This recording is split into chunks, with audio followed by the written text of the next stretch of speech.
The city offers many big city convenience, but a small town feel. I was born and raised in Rapid City. Stayed here my whole life. I love it. A great place to raise your kids. Great place to work. I was born and raised in the Black Hills, and I've been all over the United States rodeoing and whatnot. Just can't find any other place that I can call home other than this. People definitely view the Civic Center as the hub of all activities. Rapid City is a hidden gem. For the past 35 years, the Rushmore Plaza Civic Center has been a critical part of our community. It not only provides cultural and entertainment opportunities for our citizens, but tremendous economic impact. You see, I don't think the Civic Center is an indicator of growth. I think the Civic Center is the catalyst for the growth in Rapid City. Any event at the Civic Center that draws traffic to Rapid City is definitely a boon to all business, whether or not it's retail, the hotel industry, the restaurant industry, etc. The Civic Center is a wonderful organization that brings us amazing entertainment, and the offshoots of that is all of us downtown enjoy the fruits of that. Once you know that game's over, the doors open and people just bombard the place. I think the key is providing a quality event, no matter what it is. The Civic Center provides millions of dollars of economic impact to our community, not only in lodging and restaurant industries, but also in retail shops. And in the end, all citizens of Rapid City benefit from that economic impact. Take a look at the people. There are 40 full-time employees, 760 part-time employees at the Civic Center. That equates to a nearly $4 million a year payroll at the Civic Center alone. The biggest value we have is that we cater to the people of Rapid City. We've got such a great relationship with the Rushmore Plaza Civic Center. You know, other GMs envy me when they come in here and they say what a great relationship we have, and you know, we work very well together, and that's just so important for future success and being long-term. We put on events for the whole surrounding area to come through. It doesn't just serve Rapid City. Civic Center brings that business from our three state sisters from around the region. They bring all of that to Rapid.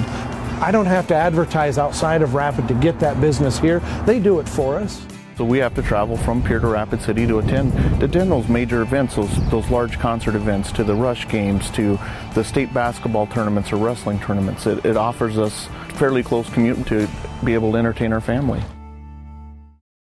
I think that if we look at what's happening in our community right now with Presidential Plaza downtown, the Main Street Square, and now the proposed promenade, you know, Rapid City is on the front end of a renaissance, and our downtown is more vibrant than it's ever been before. You know, the biggest thing that we need to accomplish with looking at the Don Barnett Arena is, okay, this facility was the right facility back in 72 or 73 or 74. But what's going to be the right facility in 2025? What's going to be the right facility in 2030? We've been losing some events, not a lot, that you know, we should have had, and we've lost those events because of the condition of the Barnett Arena. Well, those few events that we've lost are the first few raindrops. And if we don't address the issue of the aging Barnett Arena, we're eventually going to lose more and more and more events as that arena becomes less and less viable. In order to remain competitive with other facilities in the region, we are at a crossroads. We must update that facility in order to remain competitive and enjoy the success that we've had in the past. You know, the Civic Center has always been a major feature of Rapid City area, and really the continued need for expanding the facilities is really no surprise. Our city keeps on expanding and growing, and the needs are significant.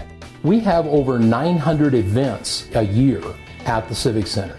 That is an increase over the last 10 years of 74%. The population of Rapid City in that same 10-year time frame has grown approximately 14%. Rapid City has grown a lot since 1972, and Rapid City will grow a lot before the year 2025. So the easiest thing to look at is the sheer size. It needs to be bigger. So really, we're just keeping up with the demands of the city and of the region, really. What we're talking about here overall is not just the arena. We're talking about parking.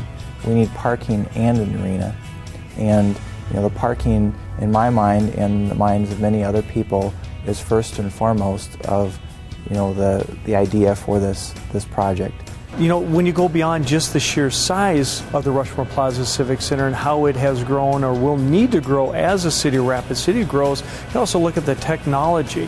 And you look back to 1972 and the technology then versus the technology that we have today and the technology we're going to have 20 years from now.